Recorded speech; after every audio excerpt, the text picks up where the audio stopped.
Amigas y amigos, les saluda Francisco de Armendrail. Muchas gracias, como siempre, por seguir estas cápsulas de historia que estoy desarrollando con el fin de aportar la visión de la academia en estos tiempos de cuarentena. A continuación, nos vamos a entrar en la Guerra del Pacífico. Vamos a conversar con un gran académico sobre una arista de la Guerra del Pacífico. Voy a conversar con el académico doctor Diego Jiménez. ¿Cómo estás, Diego? Mucho gusto, Francisco, y gracias por invitarme a esta instancia. Doctor Diego Jiménez es doctor en estudios americanos de la Universidad de Santiago de Chile, USACH. Además, es profesor de la Universidad San Sebastián C de Santiago, específicamente en la Facultad de Derecho y Gobierno de la Casa de Estudios. Como mencioné, vamos a conversar sobre una arista importante de la Guerra del Pacífico. Vamos a conversar sobre la constitución intelectual, ¿cierto?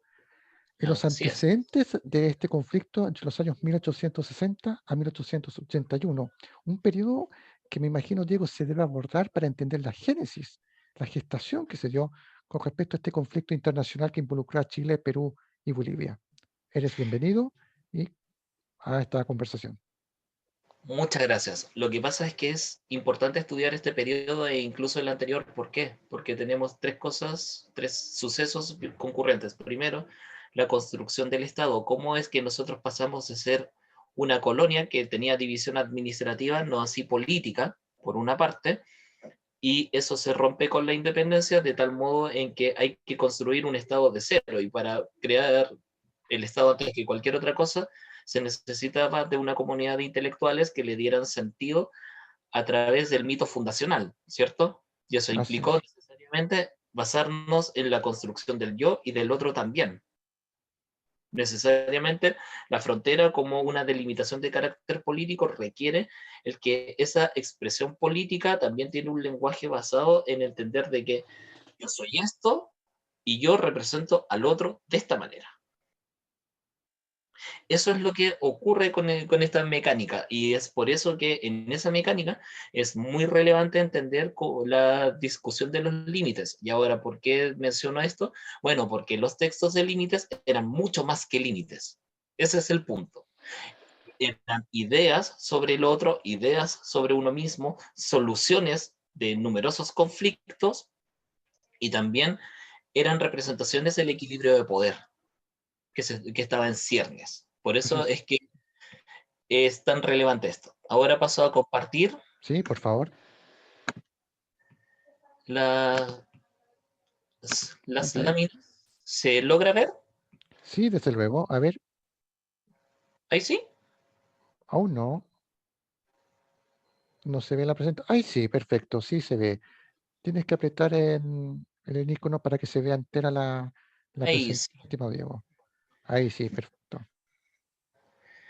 Entonces, ¿a qué me refiero yo con esto? Bueno, contexto. En primer lugar, nosotros venimos estudiando esto con los profesores Cristian Garay y Raúl Elgueta de estos temas. Bueno, la disputa fue básicamente estudiar esto desde la perspectiva de cómo entienden los historiadores este proceso, hasta que en realidad, en la investigación de las fuentes, nos dimos cuenta de que en realidad había que atender a los intelectuales que construyeron este concepto. ¿Ya? O sea, aquí apunta que el equilibrio de poder es la base para poder entender este proceso. ¿Ya? Luego tenemos un escenario post-independencia, ¿cierto? En donde los Así estados son es. todos jóvenes, se están construyendo, se están perfilando, están definiendo el conjunto de símbolos, de prácticas, definiendo el etos que los va a definir como una comunidad imaginada, ¿cierto? En donde todos nos representamos y todos somos parte de algo a nivel tal de que nos reconocemos en el otro, pese a que el otro o no coexistimos con él o realmente no existe. Por eso es que la post-independencia es muy relevante y aquí hay que entender que lo común de los cuatro países, Argentina, Chile, Bolivia y Perú, es que lo francés, lo español y lo criollo coexisten de tal modo de cuál es el factor que prevalece a la hora de construir identidad nacional. En Chile, por ejemplo, prevalece fuertemente el etos francés, ¿cierto? Mientras que en países como Perú o Bolivia prevalece un componente indígena junto con un componente marcadamente español, ¿cierto? De ser la herencia del virreinato del Perú. Claro. Y en Argentina pasa algo parecido en este devenir y en este tránsito. ¿Sí? Entonces, en realidad nos tenemos que preguntar para poder entender los antecedentes de la Guerra del Pacífico, primero, ¿qué es lo estatal en todo esto? ¿Cómo se construye lo estatal? Entonces, nosotros tenemos un escenario en donde hay una terra incógnita de grandes extensiones de territorio que no eran conocidos, pero que había que darle una delimitación rápidamente, había que hacerlo parte del Estado, pronto. ¿Por qué? Porque tenemos que en la Patagonia, por ejemplo, había fuertes pulsiones desde Inglaterra y Francia por ocupar el territorio. Y los intelectuales, entendiendo que eso era lo que venía, había que lograr esta delimitación. Entonces tenemos que en este espacio, que por un tiempo más o menos prolongado fue res nullius y que gracias a Luti Posidetis dejó de serlo, al menos en la teoría, es que tenemos el que esta tierra incógnita, desconocida todavía en numerosas extensiones, hace que los grandes poderes, dígase grandes poderes desde la escuela inglesa, es decir, las grandes potencias de la época, a eso se refiere con grandes poderes, tuvieron un súbito interés en explorar estas zonas primero y ocuparlas después. Así lo percibían los intelectuales en entonces.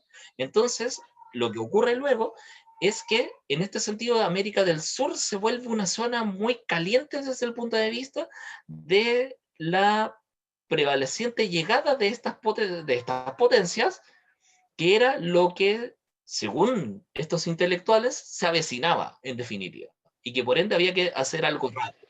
Así como había que ocupar el estrecho y para eso había que instalar Punta Arenas y teníamos que generar un puerto para que en ese puerto los barcos pudieran recalar, eh, procurarse los abastos necesarios para continuar el viaje y los viajeros pudieran descansar. Del mismo modo, había que procurar que el desierto de Atacama tuviese un nivel de ocupación adecuado, necesario para que eh, en el tránsito se pudieran hacer las exploraciones necesarias, las prospecciones mineras, o sea, no entendidas como ahora, sino que en definitiva picar hasta que encontremos el mineral, ¿cierto?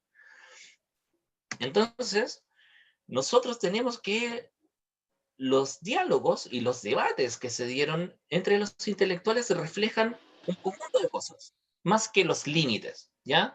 Primero, un conjunto de argumentos que nos hacen entender cómo es el otro, qué es lo que el otro pide, qué es lo que el otro necesita y cuáles son las pruebas con las que se presenta el otro antes de conversar, ¿cierto? Así como tenemos límites en donde nosotros tiramos todas las pruebas, ¿cierto? Las colocamos al pizarrón, decimos, esta prueba sirve para esto, esta prueba sirve para aquello. Por ende, mi límite está en el paralelo, por ejemplo, en el caso de Bolivia con Chile. En el 23, está en el 24, está en el 25. Bueno, eso depende de la interpretación del intelectual y de cuál país viene ese intelectual. Ahora, esto también engloba una serie de percepciones que muchas veces se disocia de la realidad de la dinámica de América del Sur. Eso hay que, como decirlo claramente, ¿cierto? Sí, Pero esto refleja un conjunto de rivalidades que estaban larvadas desde mucho antes de la Guerra del Pacífico. Ese es el punto. claro, o sea, lo que dice un poco tiene relación cuando estas rivalidades que incluso ya se daban en la época colonial, inclusive, que después en el periodo de emancipación fue una suerte de pausa, si se puede decir, pero fue Mm, breve, porque al final de cuentas apenas ya comenzaban a materializarse la independencia de Chile, del virreinato del Perú, ya se acrecentaban las rencillas entre los diversos grupos por el control de los respectivos nacientes estados y mm. también entre los estados en sí, ¿cierto? De alguna manera. Exacto, porque, por ejemplo, José María Santibáñez, que es uno de los grandes intelectuales bolivianos, ya pronosticaba desde el año 1863 que lo que se venía era la guerra de Bolivia contra Chile, justamente por no solucionar la situación relativa a las guaneras, por no solucionar la extensión real del límite y qué quiere decir en el concepto del desierto de Atacama. Es todo el desierto, donde comienza el desierto, donde termina el desierto, un punto preciso en el desierto. Chile tenía una posición parecida, en el sentido de que decíamos, bueno, nosotros Generosamente le concedemos a Bolivia hasta el 24, generosamente. Están totalmente equivocados con todas las pruebas que presentan, pero generosamente nosotros les cedemos esa franja. Pero claro, en esta concepción como medio generosa y tratando al otro de que en realidad es un mentiroso y un usurpador, porque ese era el tono del diálogo, ¿cierto? De lado y lado, no solamente Claro, desde Bolivia hacia Chile, era de lado a lado. Tenemos también que Perú incursiona en este tema desde aproximadamente 1843, cuando define el límite de Sánchez de Bustamante, define el límite de Bolivia y Perú en el río Desaguadero, y el límite de Chile con Bolivia lo define en el desierto de Atacama. Volvemos a lo mismo. Entonces, a la larga, el desierto no es una línea, el desierto es una zona completa. Entonces, al final, ¿en qué punto de la zona está eso? Es por eso que estos territorios muchas veces lo que te demuestra es la construcción de un concepto, no es deslindar y listo. Entonces, por eso hablamos de las percepciones, las rivalidades, los argumentos y todo esto representado en el límite. Pero los otros tres elementos son los más relevantes. ¿Por qué? Ya lo veremos. Aquí tenemos los límites, ¿cierto? A la izquierda tenemos la Carta del Desierto de Atacama de 1878, entre Bolivia y Chile, y a la derecha tenemos la Patagonia, representada aproximadamente en el mismo año, y cuáles eran las aspiraciones de cada uno de los países sobre esto.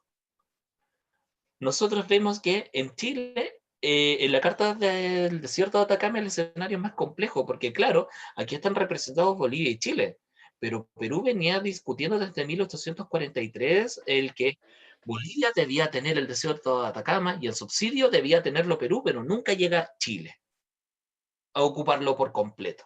Nunca. Mientras que en Argentina con Chile, claro, decían, habían algunos que decían, no, si la Patagonia se extiende desde Buenos Aires al sur, la cuenca sur de la ribera sur del Río de la Plata hacia abajo, todo es Patagonia. Así como habían algunos que decían, desde el río Diamante hacia el sur, Patagonia. Otros, Río Negro al sur, Patagonia.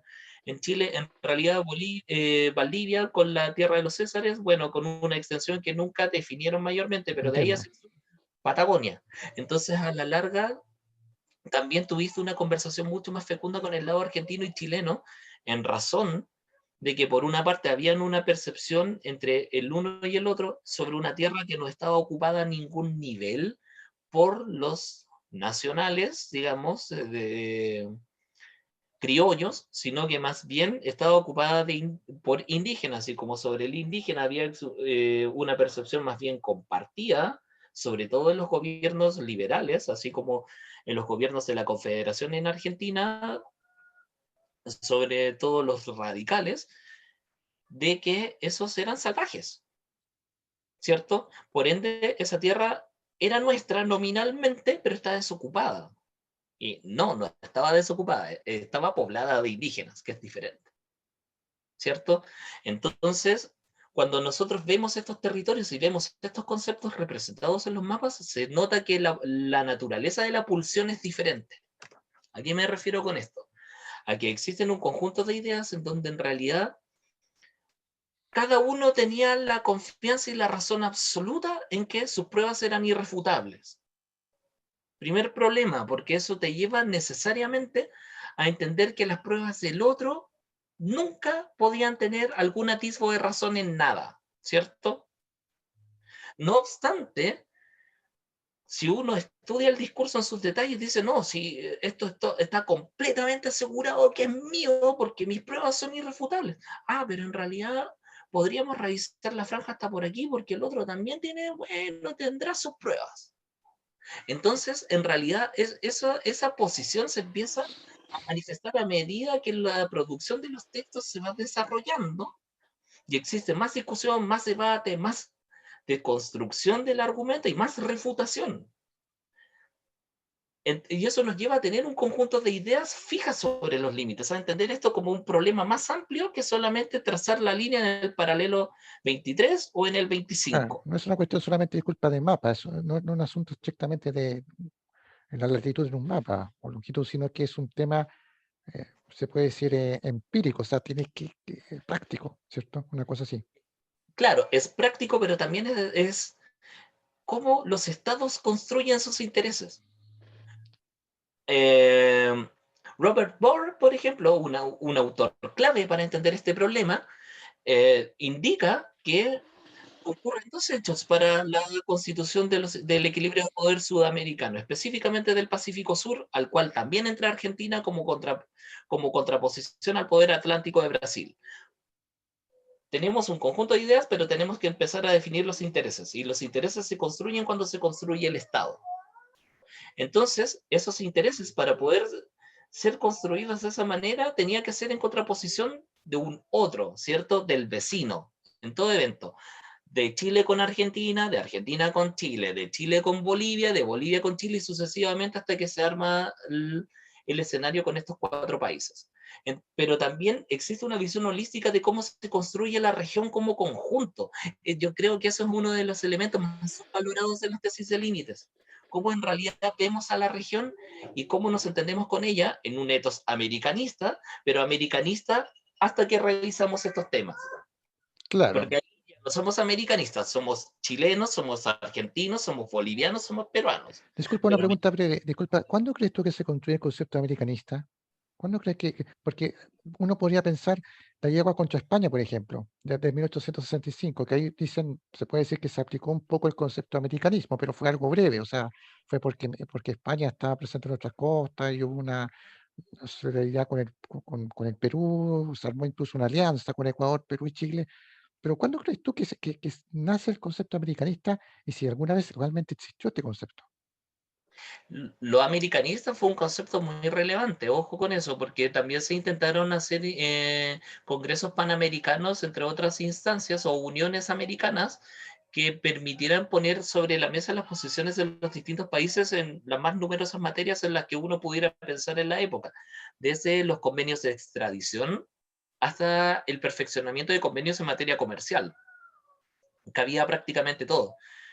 Eso comienza aproximadamente en los años 20, al menos acá en Chile, 1820 aproximadamente. Yo detecté en su oportunidad algunos debates parlamentarios de hacer el Congreso Panamericano en México, más las declaraciones de Simón Bolívar, que también se habían producido aproximadamente en la década de 1820, sobre este ethos americanistas de que nos debíamos unir porque teníamos mucho más en común que diferencias, pero la trayectoria estatal individual, como actor individual, cada estado es muy distinta. Entonces, cuando estas trayectorias se empiezan a amalgamar y empezamos a darle forma al Estado, y no solamente al Estado mirándose a sí mismo, sino que al Estado en función de los otros, en función del descubrimiento geográfico, en función de la constitución de ciudades, en la función de constitución de símbolos, lo que acabamos teniendo son países que buena parte de su ser lo construyen a partir de una imagen negativa del otro.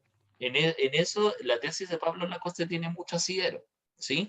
Pero hay otras cosas que cabe revisar sobre eso, que es cómo entendemos al conjunto, cuando ya dejamos de pensar en individualidades. Por ejemplo, cómo yo pienso a Argentina aislada de todo, como yo pienso a Bolivia aislada de todo y como yo pienso a Perú aislado de todo lo otro. Sino que empezar a pensar en la región, y ahí es donde entramos a una dinámica mucho más compleja. ¿Por qué? Porque resulta que estas ideas, en el caso de Bolivia, Chile y Perú, ¿a qué nos llevan? A entender de que cierto, tenemos un pasado común. Es verdad, no se puede negar eso. Tuvimos más de 300 años de colonia que en realidad conformaron distintas unidades administrativas, judiciales, eclesiásticas, militares, pero nunca una subdivisión política en donde las entidades fuesen totalmente distintas entre sí. No obstante, para poder construir el Estado de acuerdo a las necesidades de cada uno de estos en el equilibrio, hubo que armar un conjunto de ideas y de intereses en buena parte basado en pruebas, pero que en realidad lo que proyectan es el grado de confianza en el otro. Y aquí es donde entramos en el problema grave, porque si revisamos las tesis de límites de 1860 y de 1863, en el caso de Mario Macedonio Salinas, por ejemplo, que es como la primera gran tesis de límites propiamente tal, porque la reclamación de Rafael Bustillo de 1858 en realidad es una reclamación sobre la cuestión de mejillones, el cómo Chile proclama en 1842 que se detectaron las guaneras y que esas guaneras están dentro del desierto de Atacama, por ende corresponden al territorio chileno, así como Bolivia también hizo su proclama dentro del mismo año 1842, en donde señalan que no, las guaneras en realidad son de ellos y que para eso se hace una reclamación, ¿cierto? Bueno, la resolución de esta discusión al alero de esta reclamación originaria, digamos, lo que conlleva es que finalmente Chile es un, está compuesto de gente muy proba, muy honesta, que realmente quiere una solución, pero manifestamos eso en un párrafo y al siguiente decimos que en realidad Chile nos está sustrayendo territorio, que en realidad nos están expoliando, ocupan esa palabra, expoliar territorio, Expoliar, expoliar. de tal manera de que en realidad pruebas hay, no importa cuáles son, porque nuestras pruebas son las mejores a todo evento, pero a la vez queremos una solución pacífica, porque si no esto va a terminar en una guerra. Del mismo modo, Chile dice, bueno, nosotros en realidad confiamos en Bolivia, ¿cierto? Confiamos en los... Pero los argumentos de tal polemista, por decir algo, José María Santibáñez, que uno de los que les contesta es Miguel Luis Amunátegui, dice, no, si Santibáñez presenta estas pruebas, estas pruebas, estas pruebas, el documento existe, pero en realidad lo que hace es una interpretación mañosa, no quiere decir eso, en realidad quiere decir esto otro, por ende todo lo que dice es mentira. Entonces, cuando la dinámica es esa, finalmente pronostica uno la guerra, el otro pronostica de que en realidad si esto se mantiene sin solución, las consecuencias van a ser graves.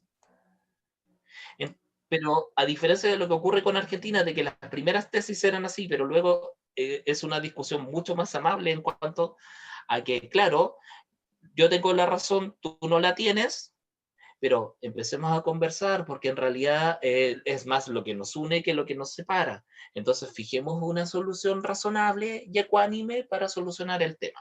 Dígase un arbitraje total, un arbitraje limitado o la solución bilateral directa. En cambio, cuando tú revisas el discurso de Chile y Bolivia, la mitad de las tesis de Bolivia aproximadamente, de las cuales relevé 12 de esos años, siendo que el total son como 14 aproximadamente, apuntan de esas 12, de 5 a 6, que la solución más previsible es la guerra.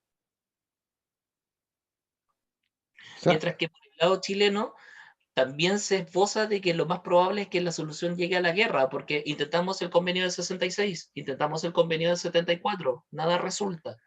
disculpa, Diego, entonces se llega a la convicción de que tarde o temprano era inevitable que hubiera un conflicto y hay que contextualizar un poco también de que no era tan extraño quizás ese concepto, porque ¿Mm? América del Sur ya había sufrido una gran guerra que era la tristemente célebre guerra de la Triple Alianza, que había enfrentado a Brasil con Argentina, Uruguay, que si me permites un comentario, mucha gente piensa que la guerra del Pacífico fue la gran guerra que tuvo América del Sur y no fue así. La peor guerra que ha tenido América del Sur, la que estoy comentando, esta guerra que enfrentó a Argentina con el Imperio del Brasil, o sea, mejor dicho, Paraguay. Paraguay era como el centro para ellos del problema contra esta Ujú. alianza que se armó en el Imperio Brasil, Argentina, Uruguay, que fue una guerra dantesca, muchas fajas. Paraguay prácticamente casi desapareció del mapa. Pero volviendo al principio, el concepto de guerra era una solución, era una alternativa para dirimir, ¿no es cierto?, la cuestión del límite. O sea, si no se resolvía por las buenas, se va a tener que resolver por las armas, ¿cierto? Una cosa así. Exactamente. Porque la solución con la guerra, ¿a qué llevaba? Que el ganador lo que tenía era el derecho del vencedor. Y mientras que el vencido solamente podía capitular, y capitular de un modo razonable. O sea, que no fuese tan lesivo a sus intereses, pero lesión a sus intereses iba a haber igual.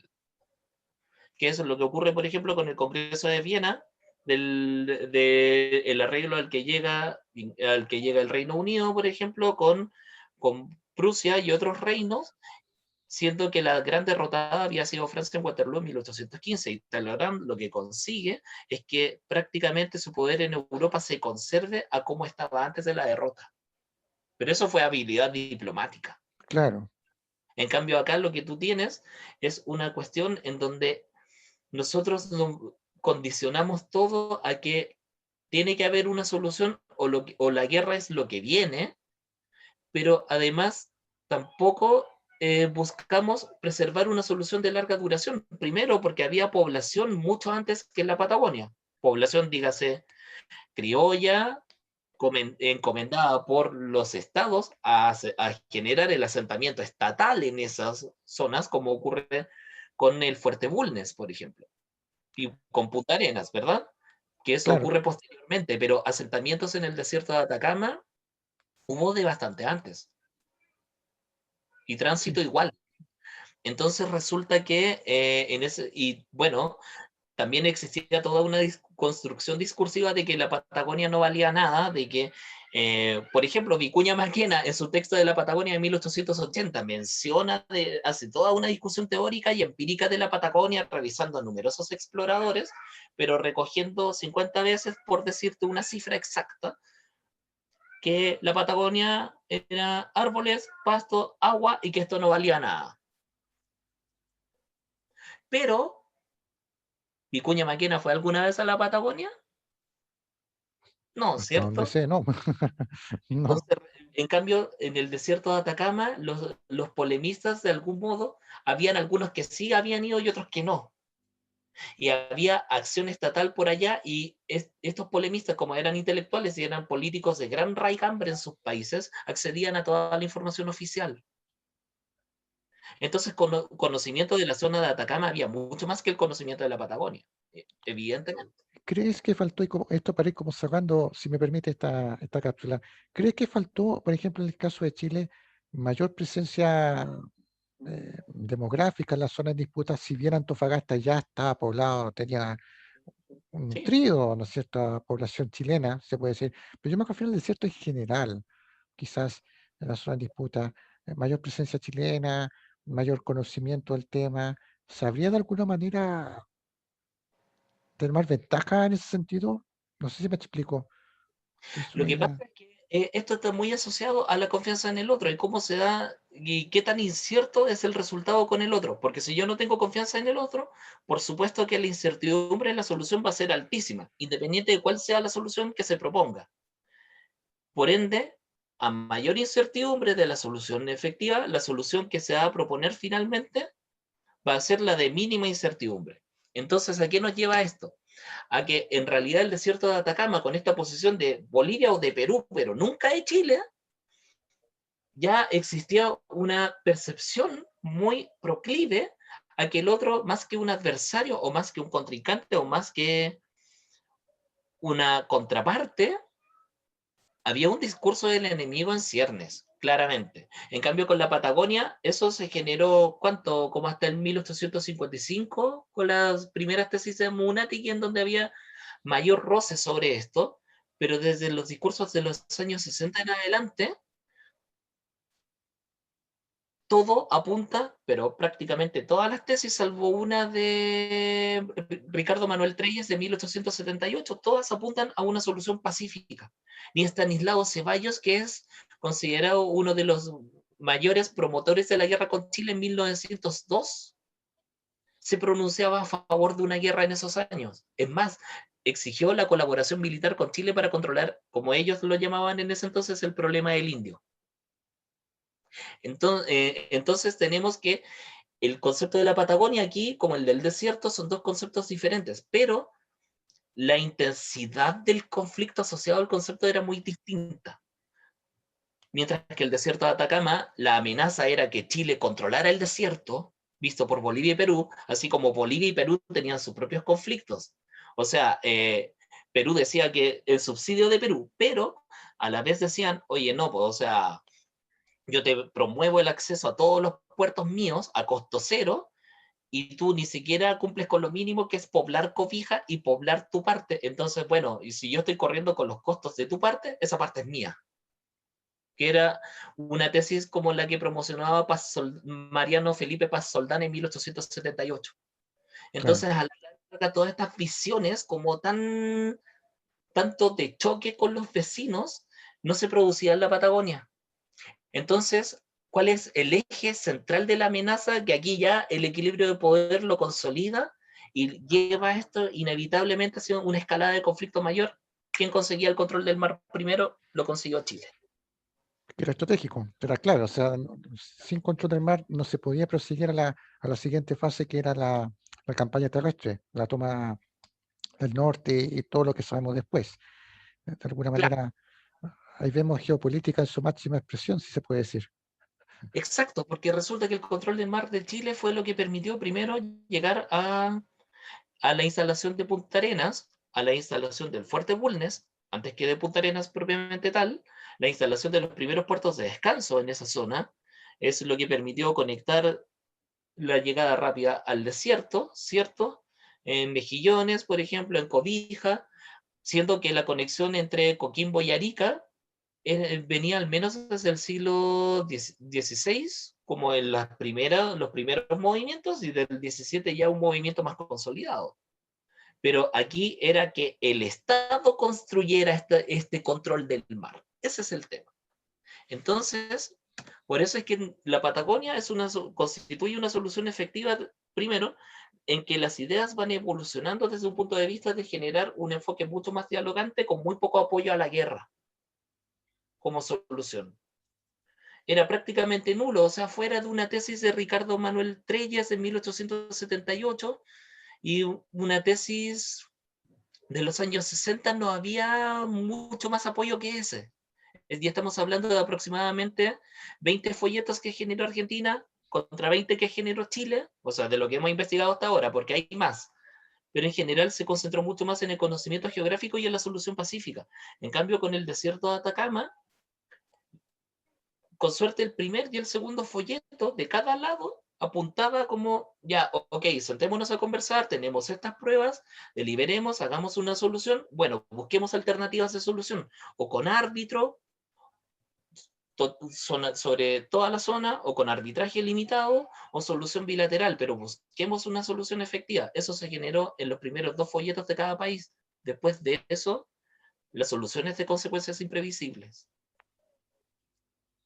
Entonces resulta que estas visiones y estas ideas larvadas del control del territorio, de quién controlaba primero, controlaba después, y cómo es que en realidad eso tiene subyacente una visión del otro y de un equilibrio general de la región, y cómo eso se traduce en intereses propios, era el problema estructural, no necesariamente el que tú me elevaste los impuestos, el que tú instalaste primero, el que tú cobras más que yo, el que yo compro más que tú.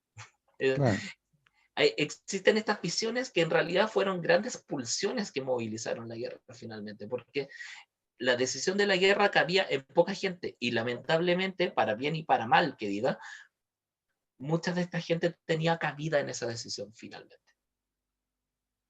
O sea, claro, qué interesante que nos cuentas porque eso de alguna manera va quitando un poco lo que siempre nos han enseñado de las causas de la guerra del Pacífico y también analizar más de fondo lo que tú mencionas, la importancia de las visiones a nivel de Estado que se tenían en las nacientes repúblicas que están surgiendo en América del Sur, de cómo conquistar el anecúmene. Anecúmene es un concepto que se aplica en geografía cuando un ser humano desea habitar un lugar que es complicado, que es inhóspito, que no es fácil habitar. Está el ecúmene, donde estamos nosotros ahora, donde tú Ujú. estás, donde estoy yo, donde se puede habitar. La anecúmene es donde es complicado habitar. Se puede habitar tal vez, pero en condiciones muy complejas. Chile tiene anecúmenes en el norte y en el sur, en el extremo sur. Entonces, ahí lo que tú mencionaste en la conversación, cuando se asentó soberanía en Punta Arenas, por ejemplo, cuando se fundó el puente Punta Arenas, ¿no es cierto? Por ahí por Ujú. 1843, si no me equivoco, 43 más o menos. Ya. 43 el Fuerte Bulnes, sí, Fuerte porque la Bulnes, puente Punta Arenas, Fuerte Bulnes, sí, perdón. Entonces, esa fue una medida importante a nivel geopolítico de Chile, porque permitió asentar, más allá de lo que dice el mapa, nuestra soberanía en una zona tan estratégica que está donde está el Estrecho de Magallanes, pero quedaba Exacto. el tema pendiente en el norte. Con todo lo que hemos conversado, ha sido importante un poco aclarar ese tema.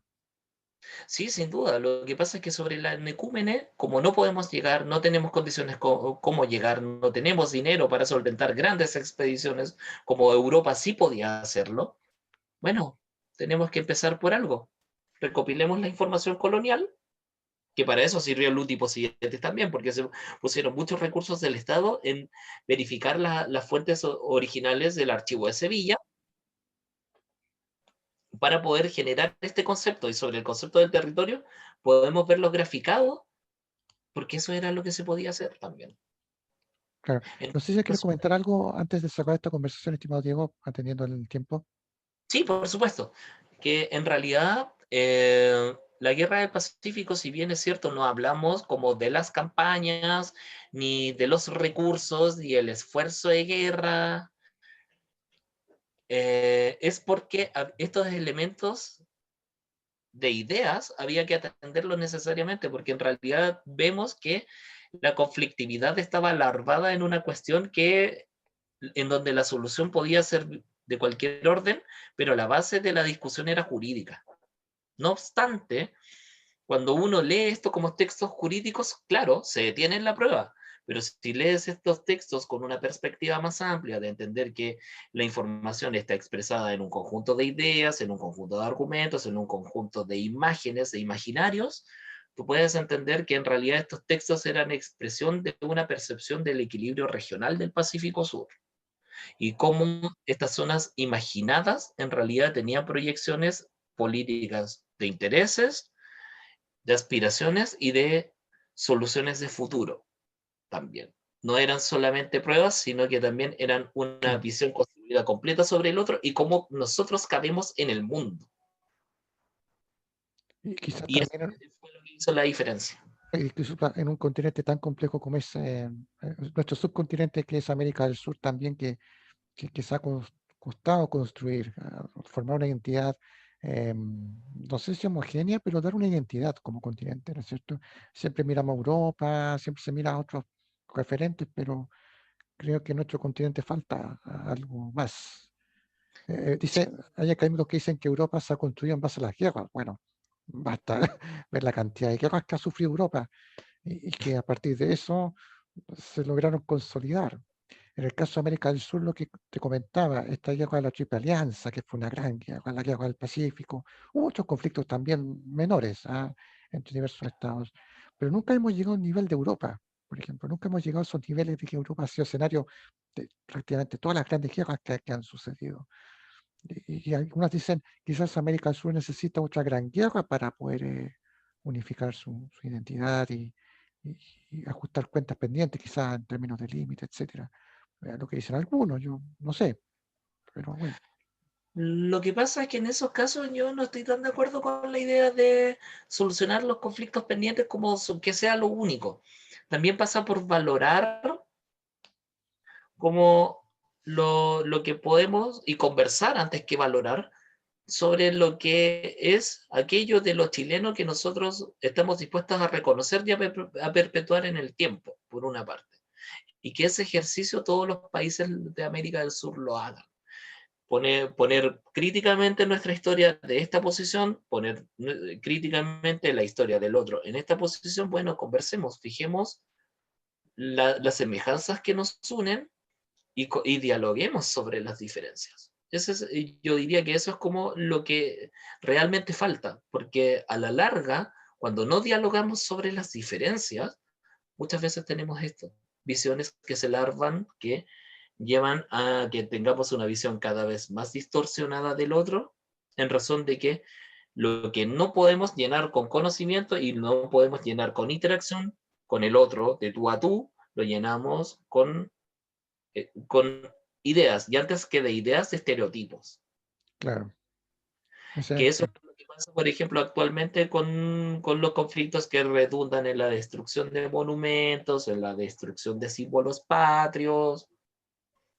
Eso a escala internacional es lo que estamos teniendo ahora, como en realidad este ethos no hemos llegado a un nivel amplio de esa conversación. Claro, ese es un punto importante que tiene relación con la contingencia que estamos viviendo. Símbolo, ¿no es cierto? Destrucción de un símbolo, lo que representa para una comunidad X. Estimado Diego, quiero darte las gracias por este tiempo para esta interesante cápsula que hemos tenido, porque nos aclaraste algunos conceptos sobre los antecedentes de la guerra del Pacífico, pero visto desde otra perspectiva, ya, que es necesario. ¿Ya? Así que te dejo las gracias por participar en esta cápsula. Muchas gracias a ti, Francisco. Esta invitación sin duda que se agradece para poder entrar a conversar de estas materias. Sin duda que sí. Muchas gracias y a nuestros amigos y amigos que vieron esta cápsula también nuestros agradecimientos y nos vemos en una próxima oportunidad. Que estén bien. Ya. Muchas gracias. Que estén todos muy bien.